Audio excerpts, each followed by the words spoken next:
I was looking at the quotes here. There's two things. If you could talk about all three of them, the durability this season, and also just when they scored the goals and when they had the assists. I think you mentioned that before about Nicolas Ladero's, I would say, his execution rate.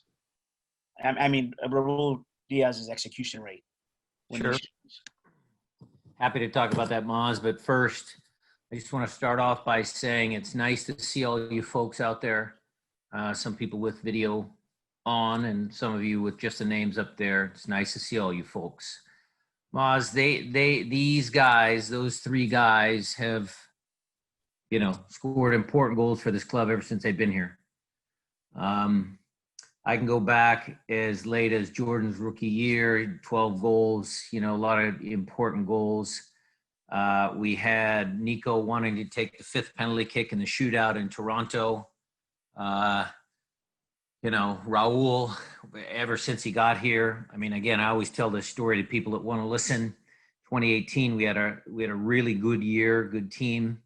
And it was, Raul in that dramatic series against Portland was a couple of wonder goals to keep us in that game. You talked about the stats. I was listening in there, the stats with these guys about the important goals they've scored this year. Last year against LAFC, Nico and Raul were killers, assassins. They score important goals. They don't get goals in the 4-0 games where they scored 3. They score big goals all the time. Thank you. Jeremiah, since you put your camera on, I was going to say you should ask a question, but I think Jeff Carlisle is getting ready to make a move. So hold tight there for me, J.O. Jeff, go for it. Thanks. Hey, Brian. Obviously, your team has got huge experience both in terms of the players and the coaching staff. But when you see LA lose both the quantity and the quality of players that they've lost, I mean, to what degree do you need to guard against any kind of letdown creeping into your team psyche? That is one of the questions that we asked ourselves, and I believe we've settled it fairly quickly, Jeff. None of these guys are going to take LAFC for granted. Jordan, I think, brought it up. He referenced the game that we went down there and they didn't have a bunch of players and we lost 3-0 or 3-1. So, this is MLS. This is crazy. Anything can happen. There's been playoff upsets, playoff drama in the Eastern Conference, Western Conference throughout the years. It's never, ever, ever easy. I think our team is too smart to let their guard down. Carlos is back.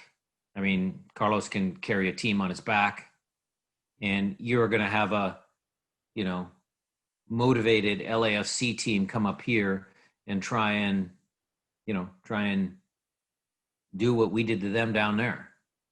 Last year we could play a little bit of the underdog card. Everybody expects LAFC to win. I'm sure Bob is going to get his guys to believe that it doesn't matter who's on the field. They can come up here and do it. He's a great coach. He'll have his team ready. I need to make sure we're ready for everything. Okay, thanks.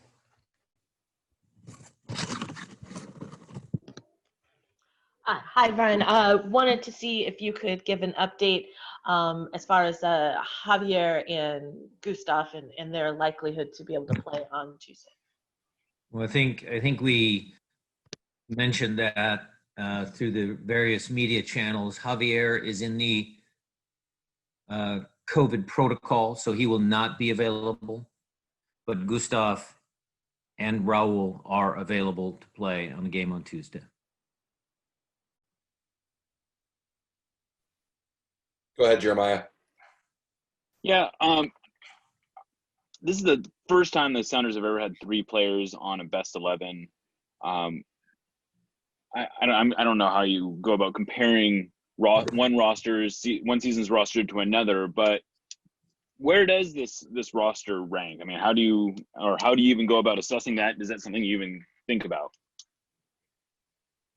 Well, let me start, Jeremiah, by saying it's freaking awesome. I think it's well deserved. All three are tremendous players. They're excellent players. We're lucky. I'm lucky to have players of this caliber on the squad. I loved hearing Jordan's answer about it being a team award. You heard Nico, the captain, speaking about what it means to him, that it's an add-on, it's an addition to, that the goal is always for the team. I'm sure all three of those guys would trade that individual award for them to get back to MLS Cup. As a matter of fact, I know it. I know it. They're all humble, nice human beings. I haven't had a chance to reflect on how good this team is because we're still right in the thick of it. I don't think the story of this team is written yet. Look, if we fail on Tuesday, then it's COVID year and unbalanced, but we had some individual awards. We'll probably draw up some conclusions. But if the team does well and we beat LAFC, which will be a tough task, then you go on to our next opponent. And then we have we're only a number 2 seed if Sporting KC goes through. I mean, our road is a pretty tough one. And if this team is able to accomplish 3 very challenging playoff games and get back to MLS Cup, then Jeremiah, I might entertain even having that discussion about what this roster looks like compared to some of the other teams. But right now, I don't know if it's a fair question or I just haven't done it yet.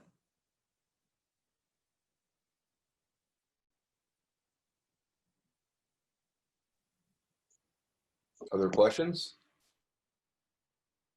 Nico, I know you've got one. Yeah, I'm trying to phrase it correctly. Brian, in terms of the defensive end, with the rotation you've given Yeimar and Shane, I mean, they've obviously played together. You obviously feel confident that Shane can come in and play there. But does the fact that maybe Roman hasn't gotten as much minutes, does that basically tells us that Shane is more than likely going to be the partner next to Yeimar? Really, Nico? I mean, I'm not going to give away my lineup, but your answer is probably a fair one.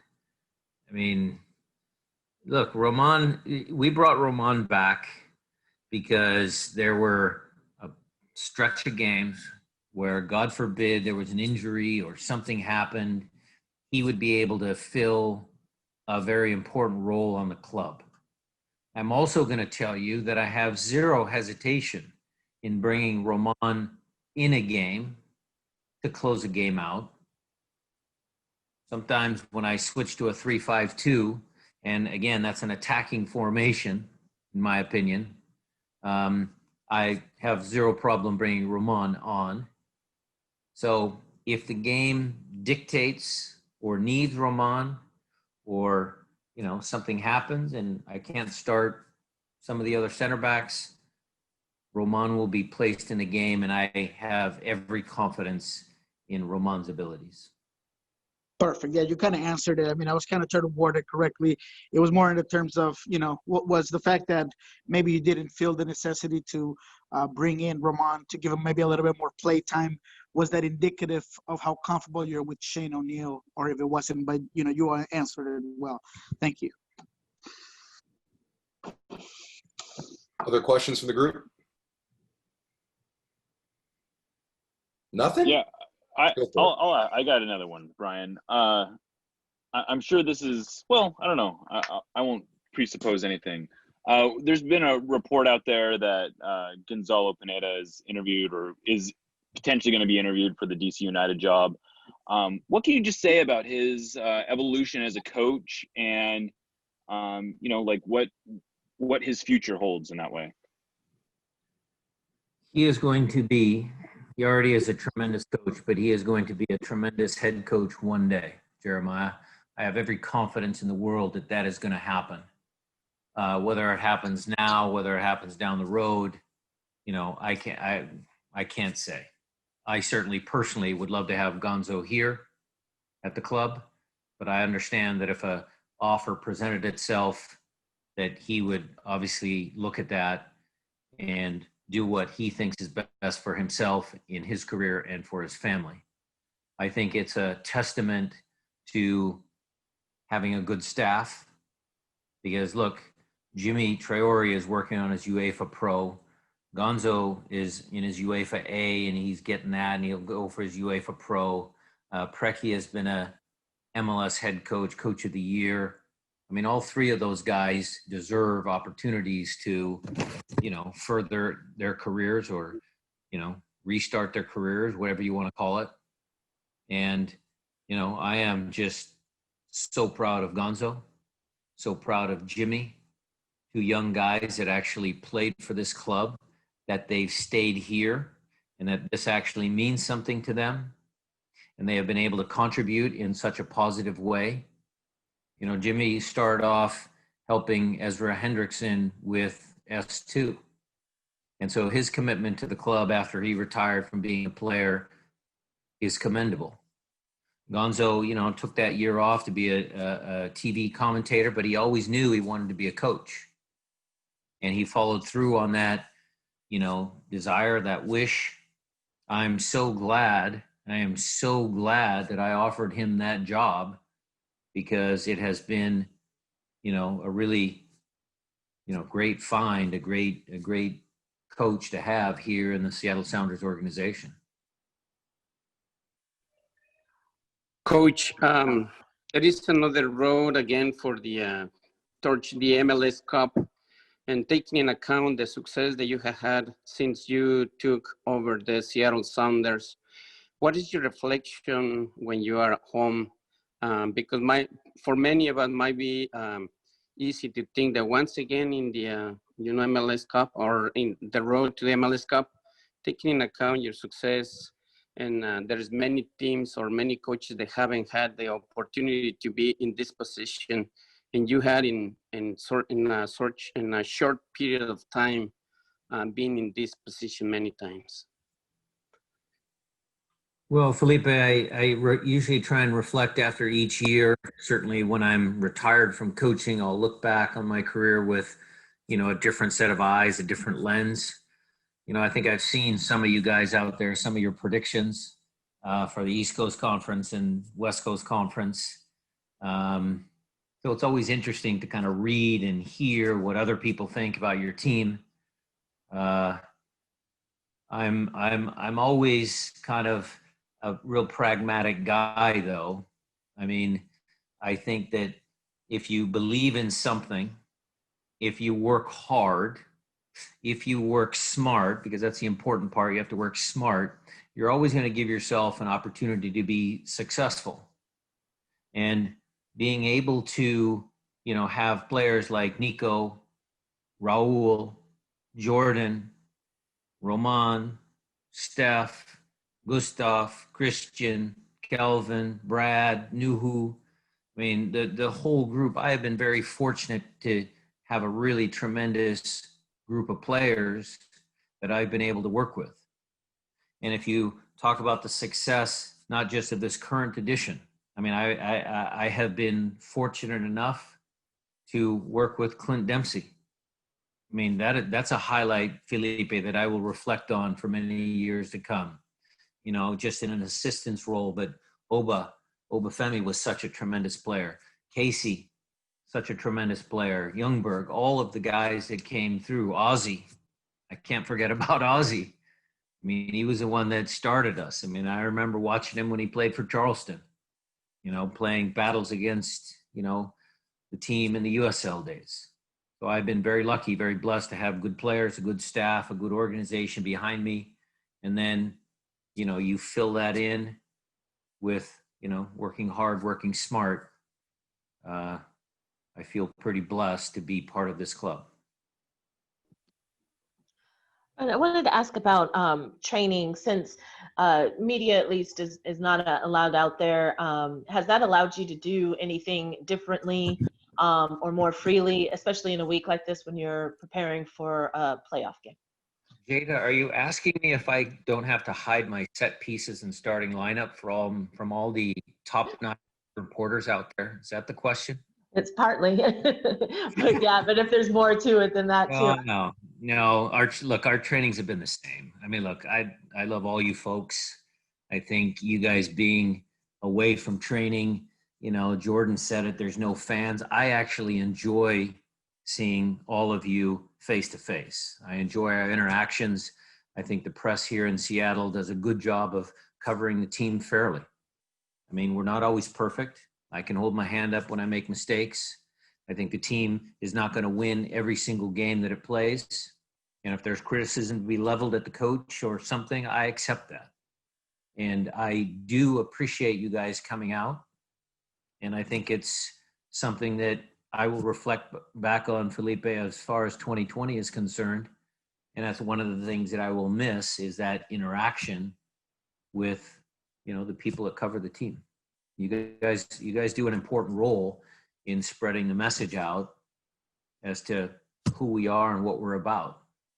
So these are always opportunities for me to talk about Gonzo, Jimmy, Brecky, Tom Dutra. I haven't mentioned him on this phone call, but he's one of my favorites. And all the rest of the tremendous players that we've had. Hey, Brian. I wonder if I can piggyback a little bit on Jeremiah's question a few questions ago about Pineda and interviewing with DC United. I think this league as a whole has kind of moved toward more international coaches, more international general managers. I wonder your perspective on the fact that there are teams looking at coaches on your staff and the value of the experience that they have, and maybe the reflection of finally somebody saying, maybe it's worth going to get a coach from a club that's had as much success as Seattle to bring a little bit of that knowledge into the club in MLS, which I think is kind of standard practice around most pro leagues in this country, but has kind of drifted the other way recently in this league. Yeah, I mean, that's an interesting question, Paul. I mean, I'd probably have to do a little bit more research, but I'll give you my little bit uneducated answer. I mean, I thought there was a piece out there about a foreign coach being interviewed at DC United as well.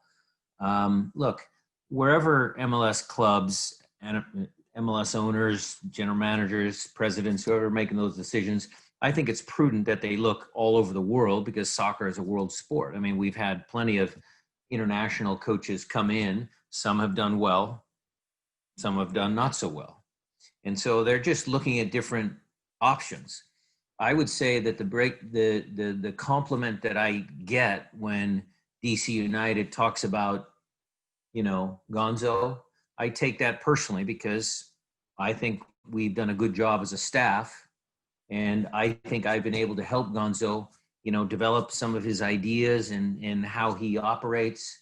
I would say the same thing about another person that was interviewed for that job, Ezra Hendrickson, because Ezra was on the staff when Zig was still here. And I always used to try and help Ezra with, how he views things, how he sees things, how do you operate? I'd ask him the same questions that Jimmy Gabriel would ask me years ago when I first became a head coach. It's why? Why are you doing that? Why? What did you see? And asking him those types of questions. When I was an assistant for Zig, that was a really, really tremendous opportunity for me to just sit back and ask myself, okay, why did Ziggy do that? And I put myself in his chair, in his shoes, and said, okay, why did he do it?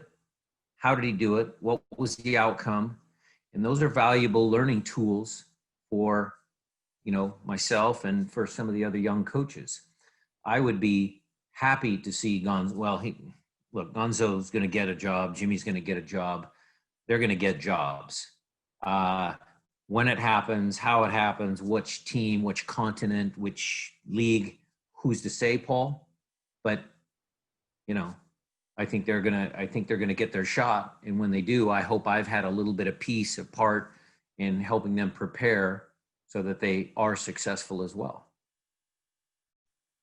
Hey, Brian, I wanted to ask you, this is going to be, I believe, the fifth time you play LAFC this year.